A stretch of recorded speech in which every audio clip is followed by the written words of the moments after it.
This is Mary Lewis at A Tiny Homestead, the podcast comprised entirely of conversations with homesteaders, cottage food producers, and crafters. Today I'm talking with Jennifer at Wade River Critters. Good morning, Jennifer. How are you?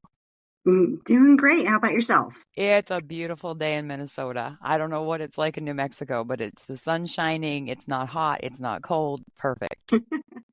Yeah, we're a little overcast. It's, we're getting our second winter that we didn't really get the first time. So, Yeah, I'm assuming the winter has been weird all over the country because I don't know anybody to talk to outside of Maine and Minnesota, but I'm guessing your winter's been crazy too. yeah, definitely not as much snow as we would like, but it's trying to give us a little last burst, I think. Good. All right, well, tell me about yourself and Wade River Critters. So we are newly 3 years into farming. We actually found our dream property 3 years ago. We have 12 acres. We're pretty much just on the very tippy top northwest side of New Mexico. We're literally 5 minutes over the border from Colorado and Durango and kind of the Four Corners area. And I work in the area, and so we got 12 acres, and so we've been growing and adding things now that we have the land to do it, and have plunged headfirst into farming and critters and taking advantage of this life. So It's really fun, huh? definitely. I was born and raised in Phoenix, Arizona, so I'm a city girl, and I always joked with my dad, I love animals, and said I'd have a zoo one day, and little did I know that it was actually going to be a farm. Well, welcome to homesteading. So what's the climate and the dirt like in New Mexico? Because my son just moved from right outside of Phoenix to Nebraska because he couldn't get anything to grow. Yeah. So in our part, we're kind of right, I mean, pretty much touching Colorado. So we still get, a lot of areas in New Mexico are definitely more desert, but we are kind of lucky we have a river that runs on our property. We still have a lot of trees. We actually are a pretty lush landscape for New Mexico standards. And being that we're so close to Colorado, we get a lot of their storms. So we still, not as much, but we still get snow. We definitely still get a lot of rain. We do have some hot summers, not as bad as Phoenix. I'm very grateful that it's not Phoenix summers, but so it can be challenging because our winter last year went really long, and so we weren't able to really plant stuff till late in the game, and so then things didn't have time to mature. So we had a really short growing season. So we're still kind of learning how to adapt to that, and it's definitely different each year. So it always throws a curveball at you, but. Sorry, my cat's just knocked over a bunch of stuff. I'm so sorry. No, it's okay. But it's this year we'll see. We're hoping that spring's coming a little sooner. We're learning to start seeds inside a little sooner, so that we're able to try to take advantage as soon as the ground is workable. But Yeah, our kitchen table is going to be covered with seed starts this weekend.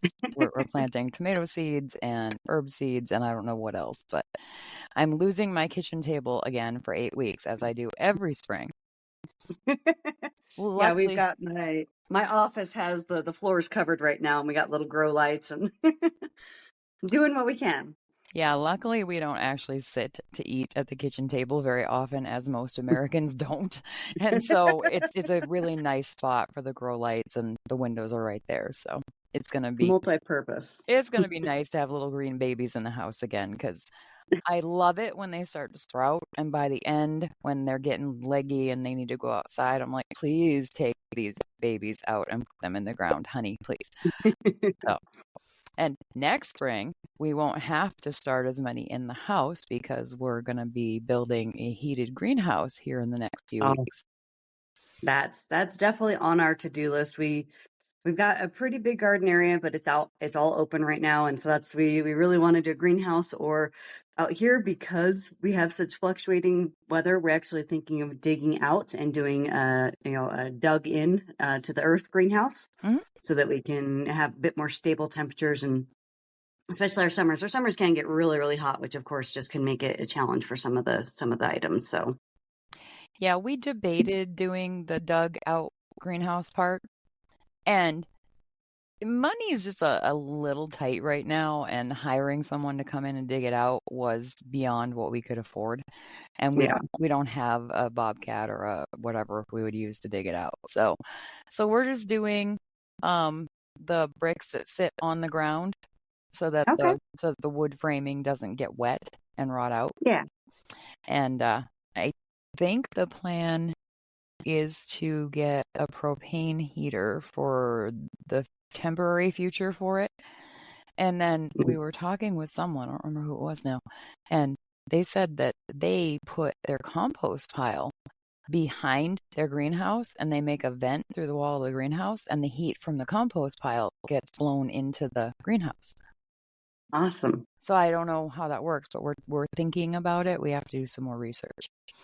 But We've really, been recently Mhm. watching that show, Homestead Recovery, I believe it is. And so we're learning all sorts of tricks like that, using the Earth's, different thermal options to try to heat things. So, we might give some of those a try here. Yeah, the biggest thing for me with the greenhouse is we were awarded a grant, and that's what the grant is for, is to build the heated greenhouse.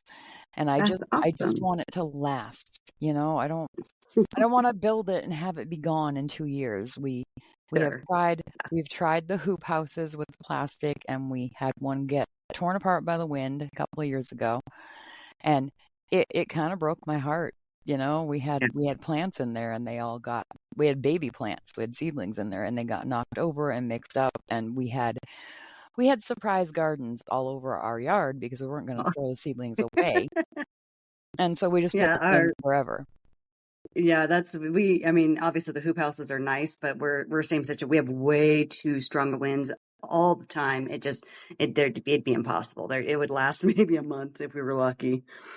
Yeah, our problem was we had it turned the wrong direction, and so the doors were zippered closed, but they weren't closed all the way, and the wind managed to get up underneath, and it just pulled it right over. That's no fun. Yeah, so now we know. Now we know which direction to put the greenhouse. Lessons learned. Yeah, Oh, definitely some weird. hard lessons that you learn. Weird how weather becomes so incredibly important to track and to learn how to work with when you're growing things. Who knew that would be important? Right? But anyway, so I saw something about Keats, Keets, on your Facebook page. What is a Keat? So we have guinea keats. Okay. Yep. We like to call them the dodo birds because that's kind of what they look like. But yeah, they're we got them for free from one of our farm friends, and so they're just one of our additions, and they're fun. They make a lot of noise, but they're definitely good alarms as well. So if there's something going on around us, they actually kind of let us know. So like little mini guard dogs, alarm Yeah. dogs. Yeah, that's a good thing to have. And I saw you have dogs, big dogs, so you also have them to Yeah. let you know too. Yes, yeah, we're big dog people for sure. Like my dogs outweigh me. That's the way we like it. Yeah, the photo of you with, I assume it's a Great Pyrenees. Yeah, so that's Striker. He's our livestock guardian dog. So he's Anatolian Pyrenees. Yeah, And so that photo, you need to print that out and frame it. I love that picture. That's beautiful. he's a sweet boy. We got him to be a livestock guardian dog. We're animal lovers, so he's spoiled. He gets to come inside, whenever he wants, but he does his rounds and he patrols, and so he's always checking on the critters. So he's still doing his job during the day. Yeah, for anyone who hasn't seen Jennifer's Facebook page, the photo I'm referring to is Jennifer is laying on the floor next to Striker. And Striker makes her look like she's about 3 feet tall and about a foot wide. So he's a big I dog. mean, I am short to begin with. I'm only like 5'1", but yeah, he's a big boy. Mhm. You look like a little fairy next to your dog. But anyway, and you have goats and you have chickens and what else? Anything? We've got 5 turkeys, and 3 cats. So, and 2 sheep. We just added 2 sheep. We're bottle feeding them, and actually today was our first day of no bottles, and they were not happy about it. So, Were they yelling at you? oh, screaming bloody murder. Mm-hmm. They've got grains, they got hay, but you think we're starving them. Well, it's no fun when you have to go from the liquid gold to the regular food. Growing up. Yeah. Um, so I don't want to get too deep into goats today because I just interviewed a girl, Yeah. 17 years old, a Oh couple my days God. ago. And she raises Nigerian dwarf goats and she shows them. Oh, And and she told me all kinds of details about goats and the genetics being important and wow. getting your goats from a reputable breeder and looking for healthy animals and breeding so that the babies are better than the parents and all kinds of things. I had no idea she was 17 until way into the interview. That's awesome. Yeah, And ours are more of a hobby. yeah, I was so excited. And then I saw that you had goats and chickens, and I was like, well, I guess we're going to talk about goats and chickens today again. And honestly, it's fine because chickens and goats are the things that people start their Yeah, homesteads with. absolutely. They're small, they're fairly manageable, and they provide something to your Yeah, business or your home. absolutely. So what are your goats? Are they little goats? Are they Nubians? What are they? So we have so our first two that started the whole obsession are Nigerian dwarfs, and Okay. then we found some local people, through Facebook. We've really kind of branched out with our farm community, and we found some mini Nubians, and I just fell in love with their ears. So we've got three mini Nubians currently, two wethers, one doe, and so we're going to try to raise a few more mini newbies and crossbreed them with our Nigerian dwarf to get smaller mini newbies. Because I I got one that he's not very mini. He's kind of like a miniature cow. Yeah, I didn't know there were mini Nubians. Yeah, we're hoping to keep him. I like the little bit smaller size. We got our one boy. He's decent sized. He's the biggest one of the group, and we don't really want to go much bigger. But we do it for fun and just they're kind of my stress relief after a hard day at work. So. Yeah, I was gonna say, what is your job? Because I didn't think that you were just doing the homesteading stuff. So I own an insurance agency. I've got two locations, and so pretty busy gal. And so they definitely are. Last night, I love the daylight savings, at least for the set fact that I get home and there's light left, and I can go say hi to them and get them snuggle. So Yeah. Yep, there's nothing better than petting some kind of furred critter to calm you down. absolutely. It really helps. So, I'm sorry, you said when did you bought your place in 2020?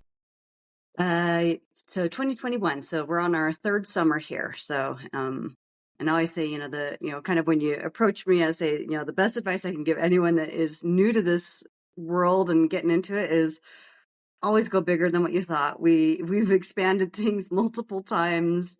We keep adding, we thought we got two goats. We're now at 9. Yep. We had, a pallet house for initially, and we got 2 barns now. So always go bigger than you think you need because the obsession is real. You're gonna want more, and you're gonna have to add more later. Yeah, when my husband and I were looking for the place that we were going to move to, that that okay, we moved 3.5 years ago. When we were looking, he really wanted like 25 to 50 acres. And I said, babe, I said, you have a full-time job. I said, and you're not going to actually use more than 3 or 4 acres anyway. I know you. I said, can we please shoot for under 5 acres? I said, because you're going to work yourself to death if you get 25 to 50 acres. And he was like, and I said, plus, I don't think we can afford 25 to 50 acres. Not with a house on it.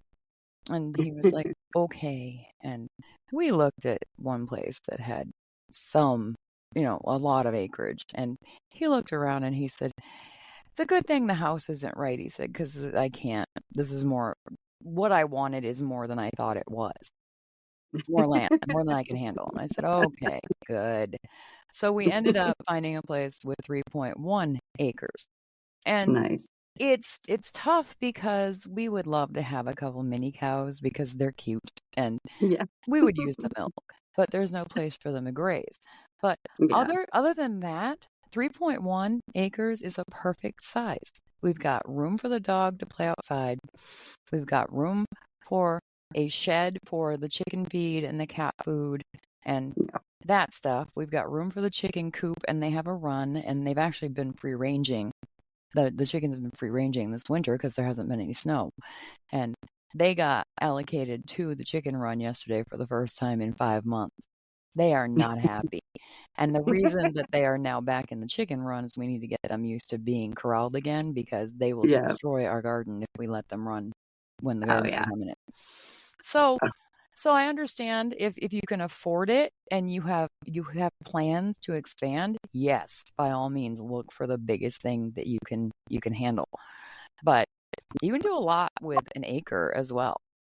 Absolutely, absolutely. I mean, our 12 acres, we've got kind of a mix. We probably have 5 of that are kind of pasture. And so one of those pastures is where the goats are. And then the rest is kind of wooded and so we have a river. And so it's more of just fun for us and we take walks on the property. But where our goats are and where our chickens are, and if they were all in the same spot, I mean, definitely, we're maybe max 3 acres that we're using for our farming and gardening and everything. So yeah. So I think people can homestead anywhere. Just talked to a lady yesterday. She has a book out called Small Scale Homesteading, and she started with like 0.13 acre lot, and she still lives in a suburb and still is not on a big lot, and she does all the homesteading things. She has chickens, she gardens, she does lots of things with her little plot. And so I don't ever want people to think that because they don't have a big spread of property that they can't try to do some of the homesteading skills, because honestly, homesteading skills are fun. Definitely learn. And I mean, even with us, it's just my husband and I. And so half of our stuff we're sharing with people. And so we definitely have more than we probably need, but we just, we try to keep expanding and having more fun and more different stuff, especially like at our garden. We're expanding quite a bit. I love pumpkins. So we're doing kind of a big pumpkin patch this year. And kind of, being that we have the space, we're going bigger, but we definitely, we end up sharing the love because there's no way we could actually, go through all of that in a timely manner. And that's actually one of the things I'm going to try to learn is doing some canning this year and some preserving so that we can extend some of the stuff that is, is doable. Yes, canning is wonderful. And anyone who knows me would laugh because I did not want to can. Did not. When I was growing up, my mom canned. The house got super hot in the middle of the summer and it wasn't fun. And then my husband asked me 2 years ago if we could try canning in our new home where we have central air conditioning. And I said, sure, why not? And I actually don't mind it. It's made some new memories for me. So yeah, canning is great. Do you guys do like a festival or anything in the fall? Because I saw something about a maze and you have the river and you have the land. Yeah, so that's actually one of the things that, we got the property for us, but, as we have been adding stuff, we kind of joke like there's a lot of people that could actually have a lot of fun here. We've got basically a mini petting zoo at this point.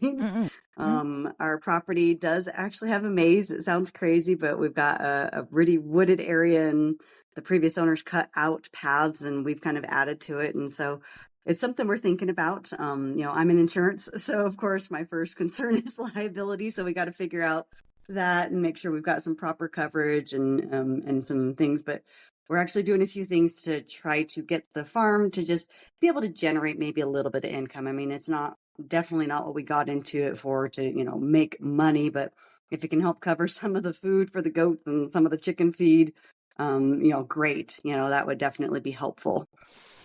We actually just bought a bunch of sunflower seeds. It was actually a post on one of the homesteading sites that, that I've joined and just love seeing all the ideas. And so we do have a pretty picturesque back area that has all these trees. And so we actually made a big spot and kind of in front, and we're going to do like the gigantic sunflowers. And and then reach out to some of the local photographers to offer a photography spot. And basically they can use our property. We've got a lot of really pretty areas, like, so we got the river, and, and they just, pay a minimal fee to be able to come do a photo shoot in a pretty lush, unique area, especially for our area. Like, so we actually, for New Mexico, where you wouldn't know we were in New Mexico, with how our property is. And so we're trying to find little things to, maybe generate a little income, just have some fun, let others, we have a lot of our people that know us that have kids, they always want to bring them over to see the goats, and they like the turkeys and the chickens. And so, probably not a festival, but we were thinking of doing kind of a part-time petting zoo, and they can walk around the property, but we're still figuring it out. Fun. Sunflowers are the happiest thing to put in a garden. We put some in 2 summers ago. My son actually wanted us to try growing them. And I was like, they're big yellow flowers. Sure, why not? And we had 7 or 8 bloom at the same time, the first ones to bloom. And I stepped outside, and the garden is on the west side of our property. So the sun was coming up in the east and hitting those sunflower blooms, and it was so beautiful. I just stood there and looked at them for probably 5 minutes, just standing outside enjoying the sun, looking at these beautiful flowers, and I was like, oh, we're going to keep growing these every year. They're too pretty to not grow. And we also put in some like burgundy colored ones. Oh, yeah. They're really, really pretty. So my husband kind of went crazy when I gave him the idea. So I think we have a bunch of different colored ones. We got the giant ones, and then after reading, we were reading that actually we're going to try to grow some corn and some more pumpkins this year, and actually that it's a really good plant to space out with them because it helps, I guess, keep the soil, helps break up the soil and keep it more aerated. Yeah. So that's actually, we read that and we're like, okay, I guess we're adding a few to the garden too. Yeah, that's where ours are. They're on the back side of the garden, the produce garden. So just so you know, there is no such thing as a blue sunflower. This is important. My son saw blue sunflowers on something, and he was like, can you see if there's blue sunflower seeds? I didn't think anything of it. Seeds are $1.50 a package, whatever. So I bought seeds that were described as blue sunflowers. And then I talked to a woman who grows sunflowers, and I said, is there actually a blue sunflower? And she said, not without food coloring. I was like, damn it. So there are no such thing as blue sunflowers for anyone out there who thinks that what you see on Pinterest or Instagram is true. It's not. However, there are cream colored sunflowers. We grew some, and they are beautiful. Awesome. Yep, they look like a girl in Victorian times whose skin never saw the sun, like porcelain cream colored sunflowers. They're beautiful. That's awesome. Yeah, I love those. I brought in one last year, and they don't get very big. They're probably the size of a salad plate, I guess. Not dinner plate, but the next size down. So they're perfect for a mason jar because, hey, homesteading, we're going to have mason jars around. And just lovely color on them. Yeah, we're excited. Like I said, we're playing with ideas, and like I said, we're only 3 years in, and we've every summer, every spring, we're doing a different project and trying something different. Yeah, are there enough hours in the day for you? So not for me. Thankfully, I kind of somehow got the roles reversed, but my husband is actually the stay-at-home farm dad. So that's so okay. He's here, but he's definitely working just as hard as me. I mean, it's been, the property had a lot of great things, but of course we didn't have the enclosures for the chickens, all the critter stuff we've added. The garden we've tripled. And so he's constantly working on the property and helping to keep it up so that I can enjoy it when I get home. So, yeah. Okay. So since you're in insurance, this leads me to home insurance, homeowners insurance versus farm insurance, because we just went through this last spring. Because we were having people come on the property because we had a CSA, and because we have a farm stand now on our property.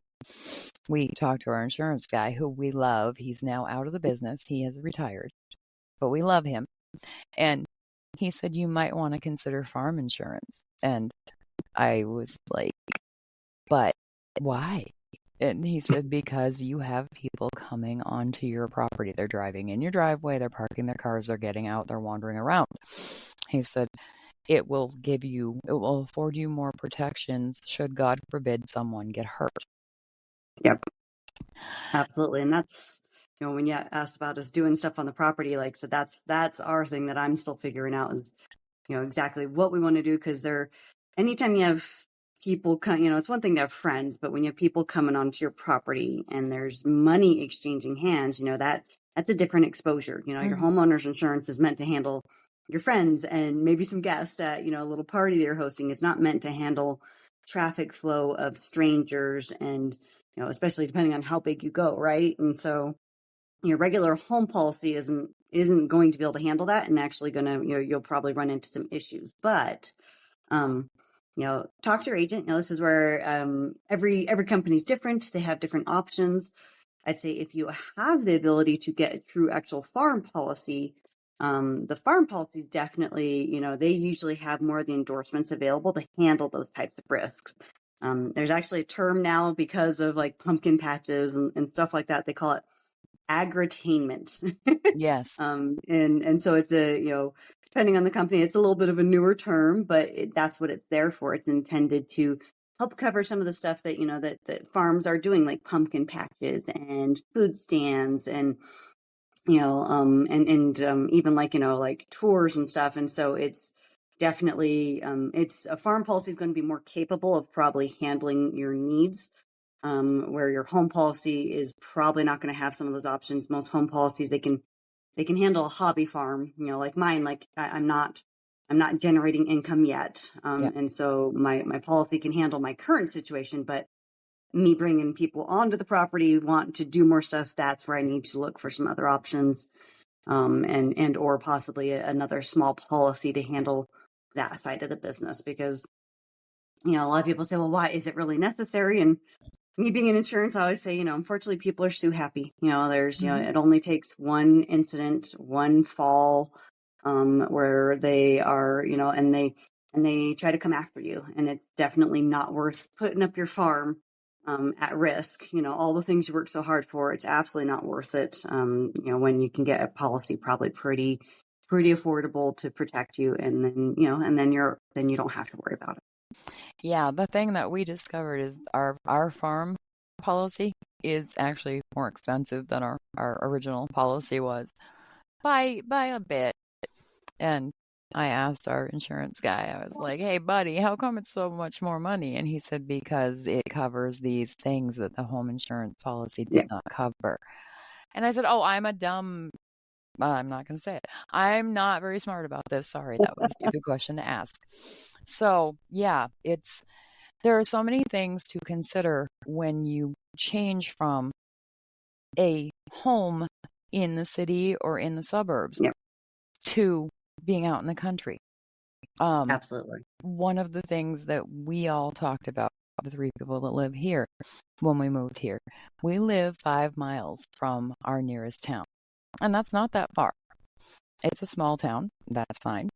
But when we lived at the place before this place, the fire department was literally 5 blocks away. The police department was 2 blocks away.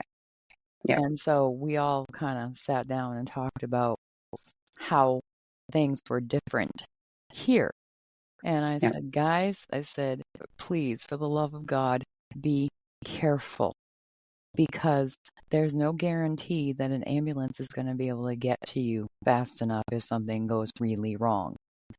So there are things that you don't realize about living not in town anymore. For sure. We're actually our closest city, so we're kind of in between 2 bigger cities, but our closest city is still 30 minutes away. Oh my. So it's definitely been an adjustment. Like I said, from being a city girl, this is definitely a different situation for us. And we literally, we don't have we have one gas station. I think we have a Dollar General, and that's it. If thank goodness a Dollar General. If you forget one little thing, like you need some milk last minute, great. But otherwise, it's 30 minutes for any true services. Yeah, we're 30 minutes from any box store like a Target or a Walmart or a Sam's Club or a Costco. We're probably 15 minutes away from a Hy-Vee grocery store and an independent chain grocery store. Not chain, sorry, independent grocery store. The courthouse is in that same town. There's all the things that we really, really need are 15 minutes away. Nice. But my son, he likes to go out and help with the work around the farm here. And Hmm. he's old enough, more than old enough, he's an adult. He's old enough to use the chainsaw and to shoot a rabbit that's eating our garden. You know, he can do those things. And Yeah. he grabs the chainsaw and starts that up, and my heart just does a little tiny jump every time because I know that he knows what to do, but I also know that accidents happen. So the entire time Absolutely. that he's using the chainsaw, I'm just mildly holding my breath until it shuts off and he comes back in the house. So, yeah, there are things that are really amazing and fantastic about this lifestyle. There are things that will scare the living hell out of you about this lifestyle too. Absolutely. So, Well, especially like, with our farm animals, like, a vet is 30 minutes away. And unfortunately in our area, whether it's the, New Mexico side or Colorado side, we are strapped for vets. Like all of the vet clinics are just overwhelmed. We don't have enough for the area. Getting them in, even if you try to schedule an appointment, you're like weeks out, if not months out. And so a lot of times you have to do as an emergency. And so one thing, and I'd say for anyone, that's maybe getting into it, maybe a little scared, especially if you're going to have some of the bigger, or medium-sized critters like goats and stuff, is we reached out to our community, but we found some local people that are, that have been doing farm thing for forever and they know what they're doing. And we actually have a local gal who is our just absolute savior. She's been a total, just help with everything. She's helped us when we've had our baby goats born. She helps with, the, shots that they've needed, trimming their hooves. And so reach out. Like, I actually love Facebook for that. We've actually made so many friends in this community and have met fellow homesteaders and truly like local, like people like a couple minutes away. And so we kind of have built up a little bit of a network. So, we have people to go to, we have people to call for the stuff that we don't know how to do yet.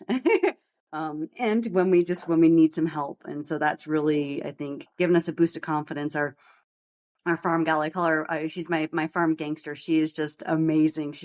Nothing that scares her. She knows farms, she knows critters, and she's walked us through, we had one of our births for our goats. She walked me through it and literally over the phone at 9 o'clock at night, and just having those kind of people in your life just make you more confident and really, so it's not difficult. It's not impossible. It just might be a little unknown and scary, but having that support really made a difference for us. yes, and I'm sure that 5 years from now, someone's going to call you and say, I've got a goat in labor and I don't know what I'm doing. And you're going to be like, I will be right there or I will talk you through it. Right. Pay it forward. It works every time. Okay, well, Jennifer, I appreciate you taking the time to talk with me, especially since you have a jobby job and a homestead. So I'm sure that your time is not exactly unlimited. And I wish you all the luck in the world with your fall festival that you're thinking about doing. Thank you. Thank you. All right. Have a great day. Thank you. Bye.